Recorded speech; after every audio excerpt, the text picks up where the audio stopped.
Assalamualaikum warahmatullahi wabarakatuh. Perkenalkan, nama saya Dr. Ana Permatasari Kamarudin, STP MA. Sekarang ini saya menjabat sebagai Kaprodi Agribisnis di Fakultas Pertanian Universitas Gadjah Putih. Latar belakang pendidikan saya adalah S1, yaitu Teknologi Hasil Pertanian, dan kemudian S2 saya adalah Master of Business Administration. Untuk pendidikan S3 saya adalah Food Technology. Selama ini mengajar di Fakultas Pertanian, ada beberapa mata kuliah yang saya ampu. Yang di agroteknologi saya mengampu mata kuliah agrotechnopreneurship, kemudian teknik pasca panen, pangan dan gizi. Sementara untuk di prodi pengelolaan perkebunan kopi, saya mengampu teknologi pengembangan produk kopi, teknologi pengolahan hasil perkebunan kopi. Sementara untuk di agribisnis sendiri, saya mengampu mata kuliah perdagangan internasional, manajemen produksi dan operasi, manajemen sumber daya manusia, ekonometrika, teknologi pengolahan hasil, dan juga manajemen agroindustri. Sementara untuk bidang penelitian, saya lebih berminat kepada bidang pangan yang berbasiskan dengan bahan pangan lokal atau kearifan lokal. Terutama untuk teknologi, ya, penggunaan teknologi tepat guna, dan juga lebih berfokus kepada organoleptik atau sensory evaluation. Yang sudah dilakukan sebelum ini, penelitian saya adalah tentang sensori selai tarung Belanda, kemudian juga sensori teh pare, kemudian ada juga tentang antioksidan, ya, semuanya berfokus kepada pare sebelum ini. Kemudian yang baru-baru ini telah melakukan juga penelitian yang berkisar kepada kopi, karena di Takengon ini banyak dihasilkan kopi, ya, dan menghasilkan produk-produk berdasarkan kopi. Sementara untuk pengabdian masyarakat, menggunakan basic latar belakang pendidikan saya menggunakan teknologi tepat guna. Jadi saya ingin memberikan pendidikan atau edukasi kepada masyarakat supaya mereka bisa memanfaatkan apa yang ada di bahan pangan lokal yang ada di daerah ini. Jadi lebih kepada tepat guna, merujuk kepada stunting, ya, mengharap bahwa ini bisa mengantisipasi masalah stunting yang ada di daerah ini. Kemudian juga ingin memanfaatkan apa yang banyak menjadi limbah, ya, limbah di hasil pertanian, misalnya seperti jerami, kemudian sampah, ya, sampah organik, ya, seperti itu. Jadi ingin menyampaikan kepada mereka untuk bisa memanfaatkan hal itu. Yang sebelum ini pengabdian masyarakat saya sudah menggunakan pemanfaatan ikan mujair menjadi nugget. Jadi nugget ikan mujair yang bisa diberikan kepada anak-anak balita untuk mengantisipasi stunting. Untuk pengalaman, sebelum saya bergabung sebagai dosen di agribisnis Fakultas Pertanian Universitas Gadjah Putih, saya pernah bekerja sebagai researcher di Universitas Kebangsaan Malaysia. Ini adalah kampus alumni saya selama S2 dan S3. Adapun bidang yang saya geluti di sana adalah antioksidan dan juga product development. Selama bekerja sebagai research atau researcher, saya menghasilkan 2 jurnal internasional yang semuanya mengetengahkan tentang antioksidan. Walau bagaimanapun, pengalaman ini saya coba bawa ke sini, ya, karena saya lihat di kota Takengon ini banyak menghasilkan bahan pangan yang mempunyai kandungan antioksidan yang tinggi. Jadi kedepannya penelitian dan pengabdian masyarakat saya akan banyak berkaitan dengan antioksidan, dan semoga ini bisa bermanfaat untuk masyarakat di Takengon, Aceh Tengah ini. Baik, demikian pemaparan tentang latar belakang saya Untuk lebih jelasnya, kita bisa melihat video tentang pengajaran saya di kelas. Terima kasih. Waalaikumsalam warahmatullahi wabarakatuh. Apa kabar semua? Alhamdulillah ya.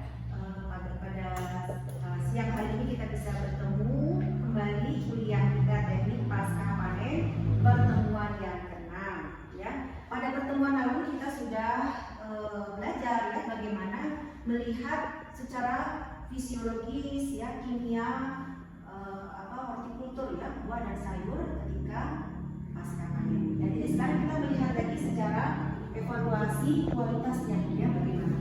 Nah dalam pertemuan yang ke-6 ini ya diharapkan mahasiswa mampu menjelaskan tentang evaluasi kualitas dan bahan pangan dan pertanian.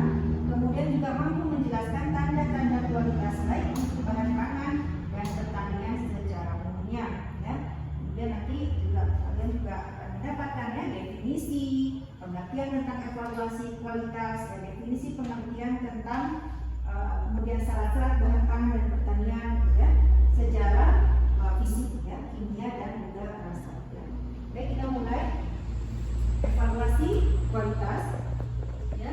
Definisinya adalah ya untuk buah dan sayuran tidak sama ya. Jadi semuanya berbeda tergantung pada jenisnya ya, jenis dan parameternya. Dalam hal ini kepada arti penggunaan akhirnya kebutuhan kualitas bahan segar biasanya mengacu pada pasar, penyimpanan, transport, kualitas cita rasa dan juga prosesnya. Jadi itu sangat mempengaruhi akhir dari buah itu ya ketika sampai di konsumen atau sampai di pasar. Nah, pemasaran buah dan sayuran biasanya atas dasar kemampuan serta daya tarik terhadap konsumen ya. Contohnya kalau di sini misalnya tomat tuh yang masak tuh warnanya oranye gitu kan, oranye terang gitu kan. Berbanding kalau kita melihat misalnya tomat yang masih muda dalam warna hijau ya. Kemudian juga tradisi memegang peran penting dalam penentuan penerimaan suatu bahan makanan oleh konsumen. Nah, karena kebiasaan makan manusia itu biasanya bersifat konservatif. Jadi lebih pada kebiasaan ya. Misalnya kalau orang tuanya suka mangga yang warnanya kuning, ya biasanya anaknya pun seperti itu ya. Jadi kita nggak mau mangga yang warna lain, padahal belum tentu ya warnanya pucat ya, atau kuningnya masih pucat itu adalah asam gitu ya. Padahal bisa jadi itu juga manis ya. Oke, yang berikutnya standar kualitas. Standar kualitas ya digunakan oleh negara berbeda ya. Tetapi secara umumnya adalah dia dari ukuran, warna ya, kemudian kemasakan, luasnya kerusakan ya, artinya banyak nggak sih rusaknya ya dalam permukaan buah itu ya. Jadi kalau semakin banyak yang rusak ya otomatis kualitasnya semakin menurun ya. Karena ketika kita di pelajaran pertemuan yang lalu ya sudah dikatakan bahwa secara fisiologis ketika buah itu rusak akan mudah mikroba masuk ya, busuk ya, kemudian terbuka di udara ya, semua bisa masuk sehingga menyebabkan kebusukan. Nah, standar ini sebetulnya di pemerintah ada ya, apalagi kalau misalnya buah dan sayur itu untuk kualitas ekspor ya, tapi biasanya memang di daerah kita itu banyaknya sih standar yang agak rendah gitu ya, menengah ke bawah, kecuali mungkin untuk dipasarkan di supermarket gitu ya, di mall dan sebagainya. Nah, biasanya hanya komoditas yang berkualitas ini yang diekspor ya, sementara yang kurang berkualitas digunakan di dalam negeri. Ini ada satu kenyataan ya, bahkan ada kasus beberapa buah yang diekspor itu ya terpaksa dikembalikan ya ke Indonesia. Kenapa? Karena tidak memenuhi standar yang ditetapkan atau ditentukan oleh negara yang mengimpor. Oke, ini ada kriteria kualitas. Faktor-faktor penting yang mempengaruhi ya, bagi konsumen adalah penampakan. Ya, contohnya ini ada warna, ukuran, bentuk. Ya, ini contohnya. Ada wortel berbagai macam warna. Ya, ada yang ungu, ada yang kuning, ada yang oranye. Ya, kalau di pasar kita biasanya warna apa? Oranye atau oranye. Ya, sekarang saya tanya, kalau ada yang merah, ada yang oranye, mau nggak? Nggak mau. Nggak biasa. Karena nggak biasa, maka kita menolak. Ya, bahkan kalau kentang di Indonesia juga udah ada ya. Kentang warnanya merah itu udah ada ungu gitu ya. Sampai dikupas, dibuka memang ungu ya. Tapi mungkin nggak laku di pasaran kita. Kenapa? Tidak biasa ya. Tapi di pasaran luar negeri itu menjadi suatu hal yang biasa. Nah, kemudian ada yang kedua, keadaan dan tidak adanya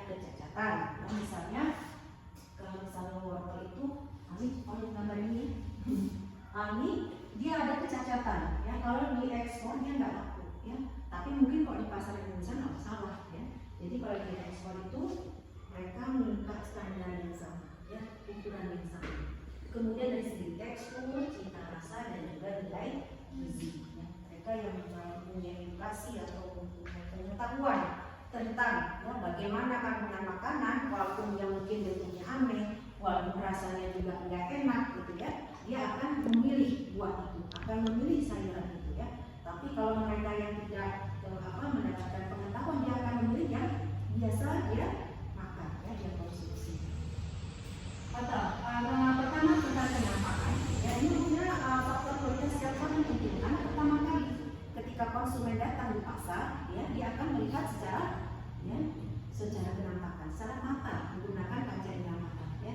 Nah kemudian pembeli akan membeli dengan pengalaman masa lalu yang menghubungkan kualitas yang diharapkan dengan kenampakan buah komoditas. Artinya kalau masa lalu dia melihat mangga itu mulus ya kan kalau konotasi kalau mulus itu enak ya, manis gitu ya, apalagi mulus bentuk oranye, ini mangganya pasti manis ya.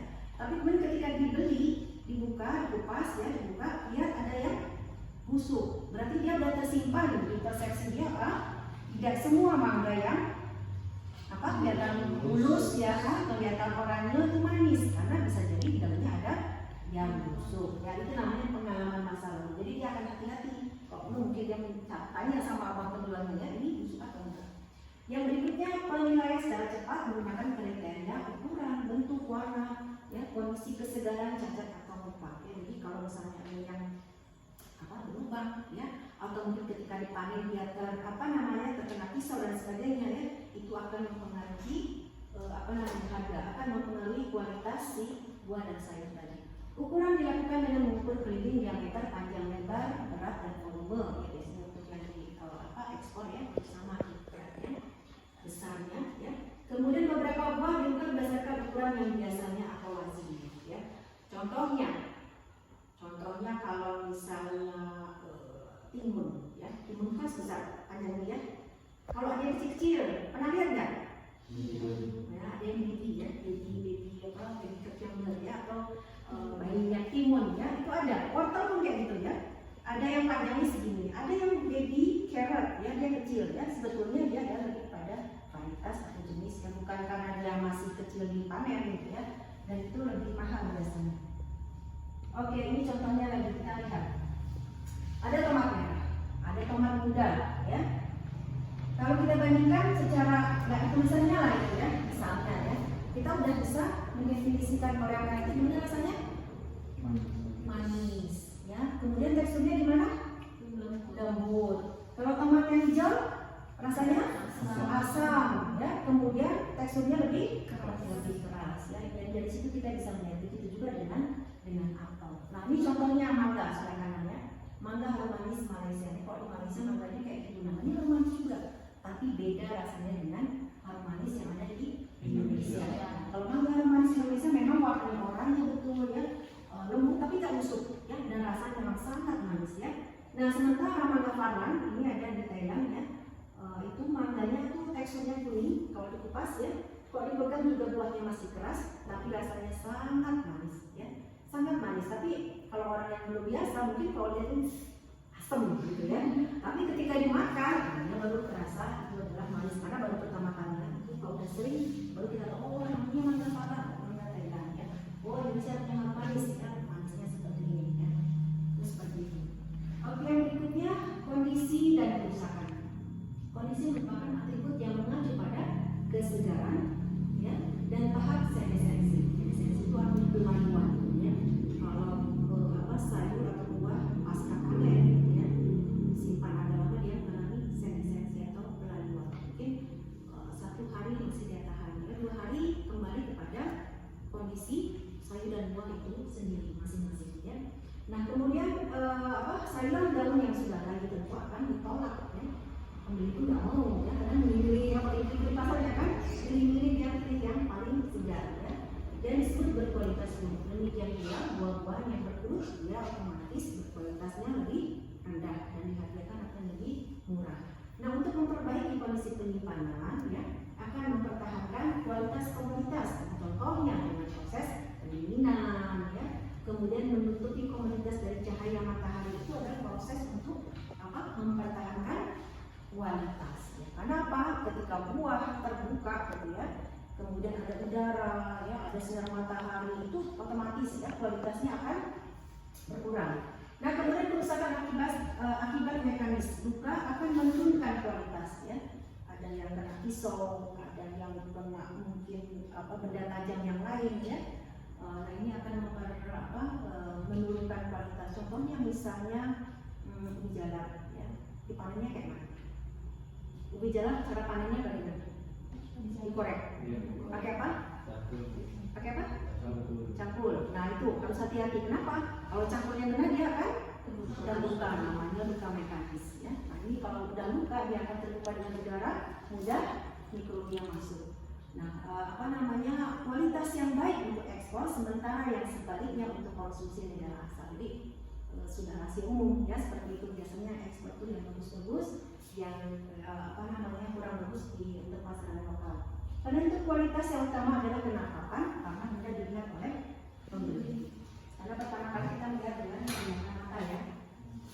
Tekstur dan cita rasa merupakan penilaian keseluruhan dari bahan pangan, adalah dirasakan oleh mulut, ya, gabungan dari bibir, lidah, dinding rongga mulut, gigi, bahkan juga termasuk telinga, ya. Kayak kita makan buah yang mengkal, kan, pasti ketika ditek-tek, gitu, ya. Nah, jadi pertama kali kita melihat sesuatu enak atau tidak enak, mau dan tidak mau kita mengkonsumsinya dan dengan menggunakan mata. Lalu kemudian mungkin paru-paru, mangganya kali ini, ya, pasti enak, gitu, ya. Atau pisangnya masak kali, gitu, ya, dan seterusnya. Baru kemudian menggunakan masuk mulut baru terasa semua, ya. Nah, gigi ini menentukan kekerasan, lidah dan dinding rongga mulut peka terhadap tipe dari partikel yang dipercikan oleh gigi. Maksudnya adalah daging, ya, atau daging buah kita pakai dan kita makan. Telinga juga menentukan suara makanan yang digunakan, bagaimana makanan itu, ya, keras atau lembut, ya, dan seterusnya. Kemudian cita rasa terdiri dari rasa dan aroma. Dan rasa juga diakibatkan oleh rangsangan yang diterima oleh lidah, baik itu asam, manis, pahit, ya, asin, ya, dan rasa yang lain. Sayuran dan buah merupakan kesatuan dari rasa asam, manis, dan pahit. Sementara aroma diakibatkan oleh rangsangan pada saraf pembau oleh senyawa organik yang mudah menguap. Contohnya yang mudah menguap senyawa organik, ya, misalnya pada buah, ada yang bisa menunjukkan. Dan kalau dikopek ada aromanya. Durian. Ya, itu volatil, ya. Volatil itu menguap, ya, zat yang menguap, ya. Ya, itu contohnya. Oke, sampai sini dulu. Ada yang mau bertanya? Silakan. Ya, Ena. Apakah buah yang bagus pertanda bahwa kualitasnya bagus? Nah, itu tadi, ya. Secara kebiasaan kita kalau melihat memang buah itu yang mulus, ya kan, nggak ada luka mekanis, nggak ada kerusakan, bahkan warnanya homogen, ya, atau serba sama. Memang kita tahunya ini dalamnya juga bagus, gitu, ya. Tapi ternyata belum tentu, ya, karena kadang-kadang ketika kita kupas, ya, kemudian kita belah, ya, ternyata ada yang busuk di dalamnya, ya. Mungkin bukan busuk di sini seperti ada apa, ya, rumah serangga di situ, ya. Jadi serangga itu mungkin tidak nempel, ya, di bunga, ya, atau mangga ketika masih bentuk bunga, ya, kemudian sampai kemudian dia menjadi buah, ya, seperti itu. Jadi tidak juga bisa dikatakan bahwa yang bagus itu bagus, ya, tapi dari segi mata mungkin bisa jadi dia dijual dengan harga yang lebih mahal, ya, karena terlihat kualitasnya adalah bagus, ya, seperti itu. Ada yang lain bertanya? Ya, sih. Saya mau bertanya, Bu, Ya. apakah kualitas buah menentukan harga di pasaran? Iya, hampir sama dengan pertanyaan Ainal, ya. Jadi secara kasarnya, ya, memang demikian, ya. Kualitas buah yang kelihatan sempurna, bentuknya bagus, ya, kemudian tadi mulus, ya, itu akan mahal, dijual dengan mahal, ya. Walaupun ketika dikupas belum tentu, ya, belum tentu dalamnya juga sesuai dengan apa yang kita inginkan. Ya, sering juga, ya, kalau kita melihat jenis mangga yang kuning, gitu, ya, kuning mulus, kayaknya manis, ya, enak. Mungkin dia rasanya manis, tapi ternyata ada banyak seratnya, ya, karena mungkin jenis mangga kita nggak tahu, ya, jenis mangga ini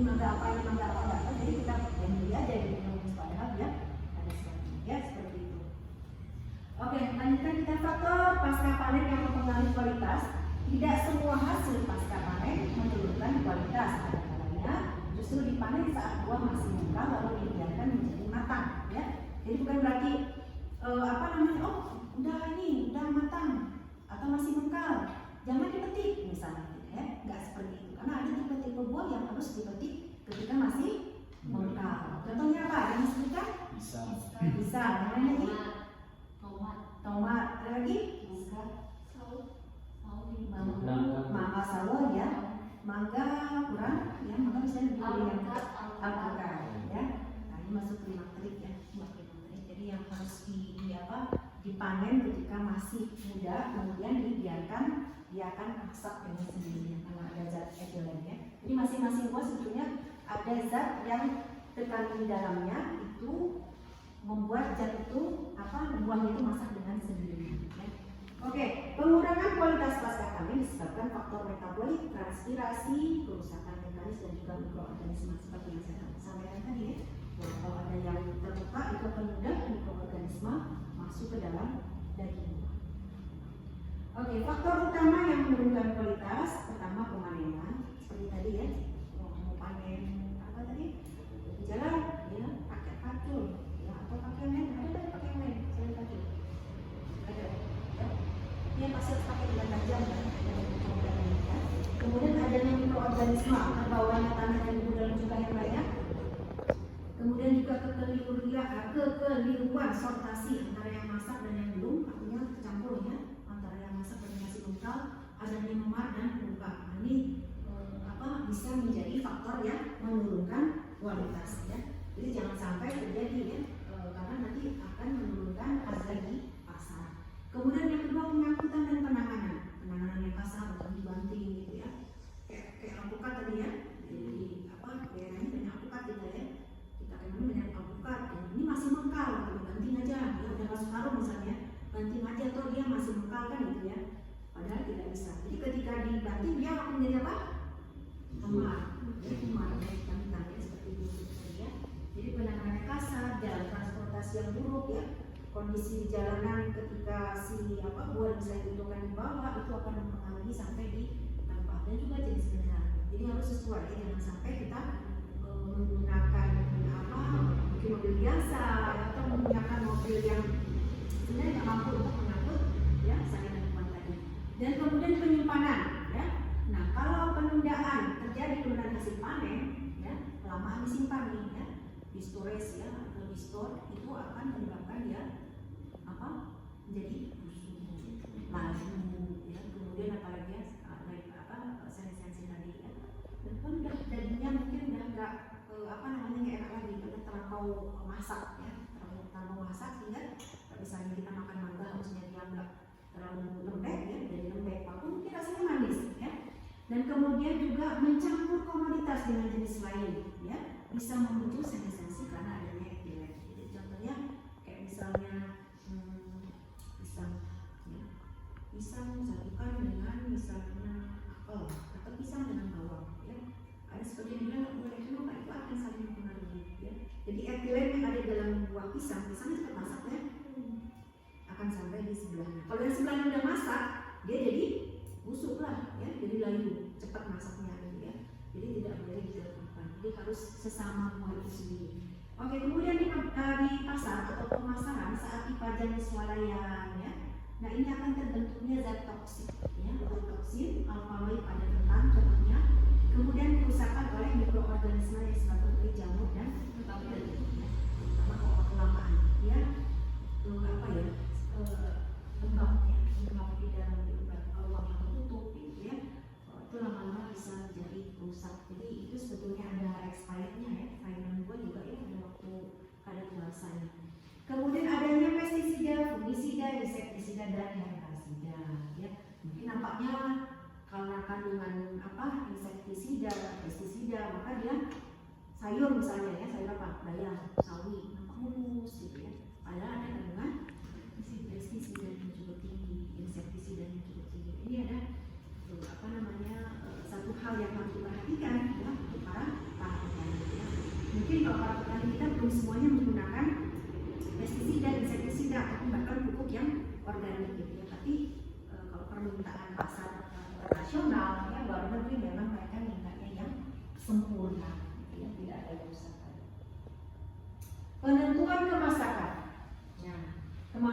fisiologis, tahapan dalam pengembangan buah dan sayur bila pertumbuhan maksimal dan pemasakan telah berlangsung diikuti dengan senescensi. Ya. Jadi apa senescensi apa? Senescensi tadi pelayuan. Ya. Jadi layu secara apa? Alamiah. Ya. Ketika sudah dipanen, ditaruh, nanti akan layu. Ya. Nah kemudian juga pengukuran respirasi. Produksi etilen dapat memberikan perkiraan tahap kemasakan suatu komoditas. Ya. Nah, jadi kalau misalnya, ya kamu pernah lihat cuma aroma pisang, kemudian beberapa buah, ya kalau etilen itu sebetulnya kok dibahas tadi itu apa? Tahu? Ya, jadi kalau tadi itu kan apa namanya buatan manusia ya sintetisnya, kalau alamiahnya itu etilen. Nah, jadi sebetulnya semua buah itu sudah mengandung etilen di dalam buah itu sendiri. Tapi karena petani atau pedagang ya ingin cepat buahnya masak, ya ingin cepat dipasarkan, sehingga ditambahkan dengan kata tersebut.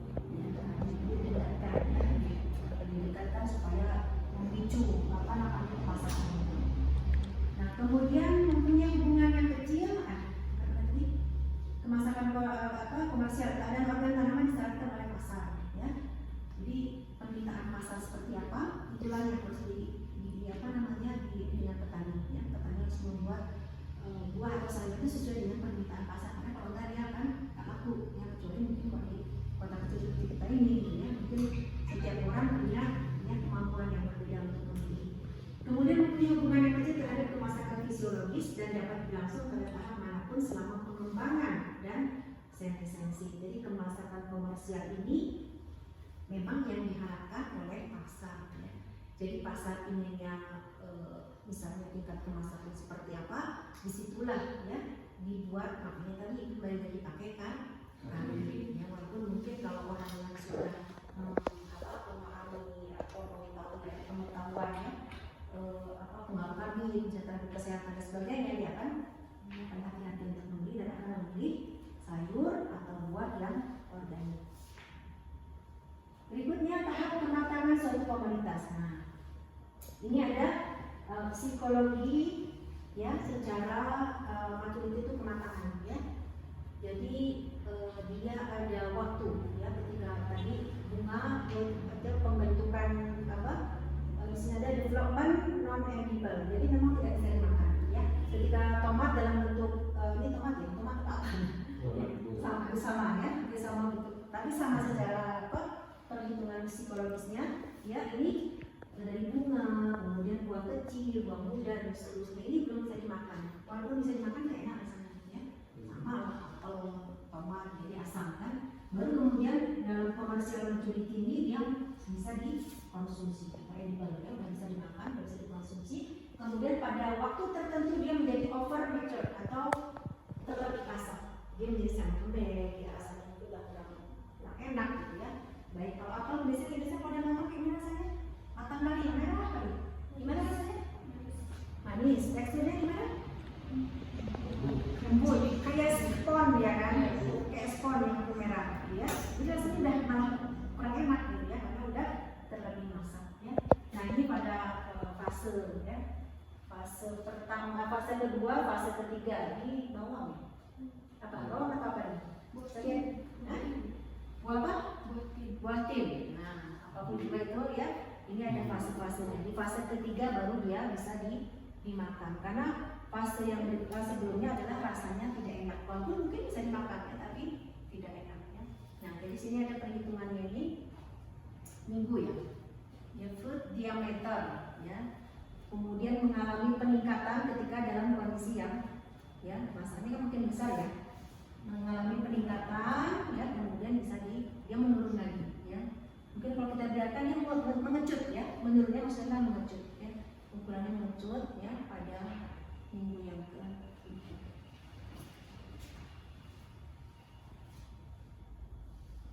Berikutnya penentuan kemasakan komersial seperti apa? Ya sebetulnya kalau di lab atau yang komersial untuk memasarkan dia ada mesin atau alat mengukur tingkat kemasakan ya.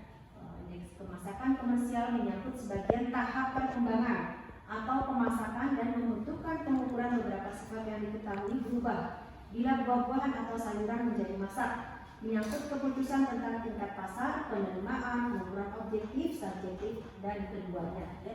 Jadi ada alatnya, misalnya untuk mengetahui manis mana, ya itu ada ya. Diukur yang ini manis. Nanti kalau udah kayak gini masaknya udah bisa diekspor misalnya seperti itu ya. Tapi kalau misalnya di bawah angka itu belum bisa ya. Kemudian juga kriteria lain daging buah, warna kulit buah, kekerasan daging, sifat elektrik, pemantulan cahaya, komposisi kimia, ukuran bentuk, respirasi, waktu menjadi matang ya, dan juga satuan panas ya. Jadi itu ada beberapa ukuran yang digunakan ketika kita mau memasarkan ya hasil dari hortikultur atau buah dan sayur. Jadi memang ada standarnya ya, terutama untuk tadi pasaran ke kota-kota besar, untuk pasaran ke supermarket, untuk pemasaran ke luar negeri ya. Tapi mungkin pasaran Indonesia masih tidak memperhatikan itu secara fokus ya.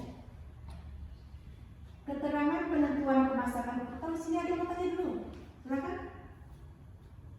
Belum ada ya? Silakan. Nah, dari biji wortel tadi yang warna oranye sama warna ungu itu sama. Oh, yang tadi wortel yang warna oranye dan warna ungu ya, kayak merah tadi ya. Jadi sebetulnya kenapa sih wortel kok ada yang warna lain ya? Selama ini wortel kita tahu warna oranye ya. Jadi di sini ada namanya modifikasi genetik. Jadi genetiknya itu sudah dimodifikasi sedemikian rupa sehingga timbullah warna yang lain dan tidak biasa warnanya. Nah, kalau warna ungu kita kaitkan kepada kandungan kimia, di situ ada namanya ya zat yang memberikan warna ungu, dan itu sebetulnya lebih tinggi kandungannya ya, antioksidannya atau vitamin C-nya berbanding yang warna oranye ya. Itu lebih tinggi. Jadi hanya mereka yang tahu aja gitu ya, yang mau makan wortel yang warna ungu gitu. Tapi kita harus pastikan juga ini wortelnya hasil modifikasi genetik ya, ataukah memang dibuat dengan tanpa modifikasi genetik. Karena ada juga hasil penelitian yang mengatakan bahwa modifikasi genetik atau MGO ya, itu akan mempengaruhi genetik kita ya. Jadi lama-kelamaan ya akan mempengaruhi genetik kita sehingga kita berubah. Kita ini berubah, tapi kita tidak berubah, tapi tidak punya anak gitu ya, merubah genetik secara genetik itu seperti itu. Sama seperti jagung ya, ada pernah lihat jagung bijinya tuh warna-warni ya, ada yang merah kuning, hijau merah kuning, kita campur semua ya, nggak kuning semua. Nah, itu hasil dari rekayasa genetik atau modifikasi genetik ya, seperti itu. Jadi kembali ke kebiasaan. Tapi kalau misalnya kita melihat bahwa kita pastikan itu aman, ya masalah ya, karena warnanya itu ya memberikan kandungan gizi yang lebih tinggi. Oke, kembali kepada slide kita, keterangan penentuan pemasakan komersial. Warna hijau. Kalau kita melihat warna hijau gimana? Buah? Artinya apa? Masih muda. Kemudian apa? Rasanya? Asam, gitu ya. Teksturnya gimana? Keras, kayak gitu ya. Jadi kita udah secara kebiasaan udah tahu dari kecil ya, mati gitu melihat pokoknya itu masih muda, hijau, teksturnya keras, rasanya asam ya. Dan ini sebenarnya kita bisa ukur dengan kronometer atau spektrofotometer. Jadi dibuktikan dengan menggunakan alat bahwa oh betul yang hijau ini rasanya asam. Walaupun kita nggak perlu ukur pun kita udah tahu ya, karena sudah biasa. Atau tadi bilang apa? Pengalaman masa lalu ya. Kita udah tahu kalau tomat hijau asam, tomat merah dia agak manis. Yang kedua, kekerasan daging buah.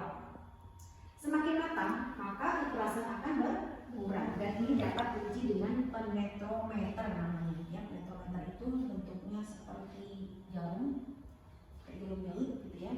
Kemudian buah itu dimasukkan di bawahnya, ya. Kemudian dalam kondisi tertentu dia dijatuhkan ke buah. Ya.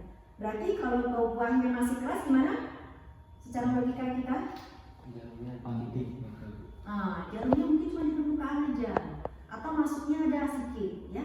Tapi kalau buah itu udah matang, udah lembek teksturnya, maka apa? Jarumnya akan lebih dalam. maksudnya. Nah, itu bisa diukur, itu berapa senti maksudnya, berapa mm, ya, berapa mili maksudnya.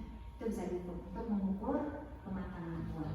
Kemudian karakteristik elektrik, ini perubahan tahanan sebagai akibat perubahan konsentrasi elektrolit terlarut dari buah selama waktu memasakan telah diketahui dari penelitian. Pengukuran ini berguna dalam lab, namun kegunaan di praktek amat kecil. Jadi jarang kita pakai ya. Kalau orang mau di pasar misalnya ya, berapa sih ini karakteristik elektrik mangga ini? Nggak ada yang tanya ya, karena kan dipakai untuk penelitian.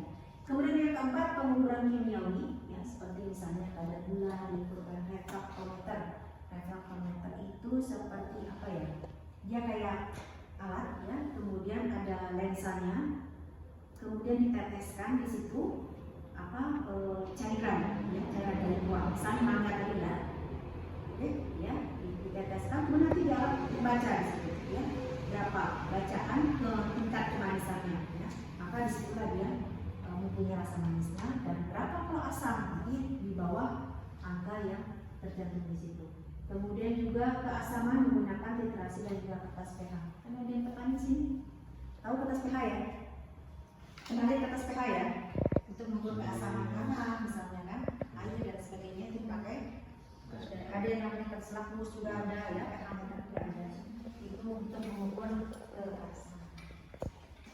Bentuk dan ukuran buah yang kelima. Nah, kita bisa apa ya? Mengira-ngira. Oh, orang kecil biasanya dia masih muda, ya kan? Berarti kalau dia merah biasanya dia lebih besar begini. Nah, kalau kita lihat misalnya apel atau mungkin tomat ya, di pohon misalnya, oh masih hijau nih, masih kecil, berarti dia masih muda, masih bisa besar lagi ya. Jadi dari ukuran buah kita bisa melihat buah itu masak ya, sudah masak atau masih muda pada ya. Belum tentu semuanya benar ya. Kayak tadi saya sudah katakan ada apa namanya? Baby carrot ya, wortel ini kecil-kecil sebesar ini wortelnya ya. Ada juga baby cucumber ya, timun kecil ya, timun kecilnya segini timunnya, tapi enak kan dilalap. Buncis pun udah ada, ini apa ya? Itu ya saya tahu ya. Jadi dia kecil-kecil, tapi harganya lebih karena enak kali ya. Yang keenam, perilaku respirasi. Semakin tinggi respirasi maka kerusakan akan semakin banyak. Apa respirasi? Ya, jadi secara ini kita bukan kita aja yang bernapas ya, karena sayur dan buah itu sebenarnya bernapas ya. Respirasi, dia respirasi maka semakin kalau kelamaan dia di luar ya, maka semakin mudah untuk rusak. Nah, ini ada green light ya, waktu sejak pemanenan buah sampai permulaan pematangan. Jadi jangan sampai dia si buah itu kelamaan respirasi, makanya untuk mengawetkan buah salah satunya kan ditutupin, ya kan, dibungkus kayak pakai styrofoam. Pernah lihat? Styrofoam yang berjari-jari itu ya, kayak apel ya, apelnya pir, terus bagian kan itu anggur ya, sebagian juga ada yang pakai ya, jari-jari styrofoam itu untuk mengurangi respirasi ya, jadi tidak banyak kena udara. Tanggal kalender saat pembungaan ya, bergantung pada suhu dan jumlah variasi ya, sejak pembungaan dan pemanenan, dan dapat dihitung pada beberapa komoditas itu berdasarkan kalender ya.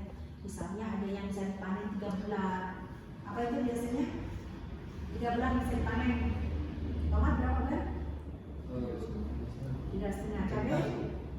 Cabai 6 bulan ya, semua berbeda-beda kapan dipanennya, tergantung pada kalender si buah tersebut. Yang ke-8, satuan panas. Nah, ini merupakan satuan pengukur objektif sejak pembungaan sampai masak, dapat dilakukan dengan mengukur derajat kehadiran atau derajat panas dalam lingkungan tertentu ya. Jadi ini kondisi panas kematangan dibaca oleh kondisi dingin ya, kematangannya dihambat. Jadi kalau misalnya dengan kondisi dingin itu kematangan lambat ya, terhambat ya. Tapi kalau panas matahari ini cerah misalnya ya, itu akan mudah si buah itu ya, dalam si pohon itu mudah untuk matang atau masak. Oke, sekian dan terima kasih dari saya. Mungkin ada yang bertanya di sini? Yang baik, silakan ya sih. Kan sebagian buah itu kan diambilnya pas masih muda, bukan? Itu contohnya kayak pisang. Maksudnya dari umur berapa bisa diambil? Umur berapa bulan? Nah, siapa yang tahu pisang berapa lama ditanam sampai bisa berbuah? 6 bulan ditanam kemudian berbuah pisang. Setelah berbuah kapan dipanen?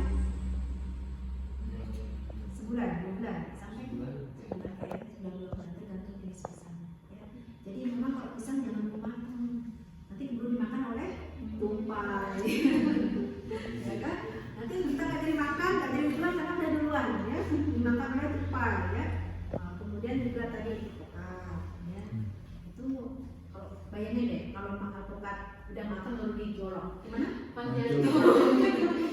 Jatuh dan hancur, nggak jadi dijual, ya, nggak jadi dikonsumsi karena sudah rusak. Tapi memang itu apa namanya ya, memang kayak gitu ya, udah ada gitu ya, udah ada apa namanya nasibnya sendiri buat kapan dia harus dipanen, ya, kapan harus dikonsumsi gitu ya. Jadi tidak menunggu harus makan semua apa rempeh ya, dan apa namanya dalam mulut bisa terpanen tidak sih, tergantung pada jenis buah.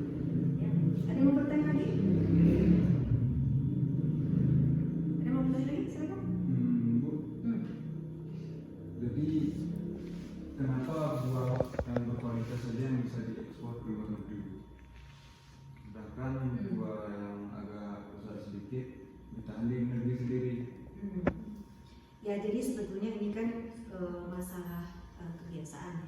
Mungkin kalau di luar negeri kan apa namanya gaya hidup, ya, lifestyle, kemudian mungkin kehidupannya sudah lebih baik dari kita, ya, maka otomatis kebiasaan mereka memilih, ya, memilih apa yang dimakan, jenis makanan dan lain sebagainya, itu mereka pilih yang berkualitas. Karena secara apa namanya, secara kasarnya gitu ya, secara gambaran umumnya memang kalau yang halus, mulus, besar gitu ya kan, nggak ada kerusakan buahnya gitu ya, dia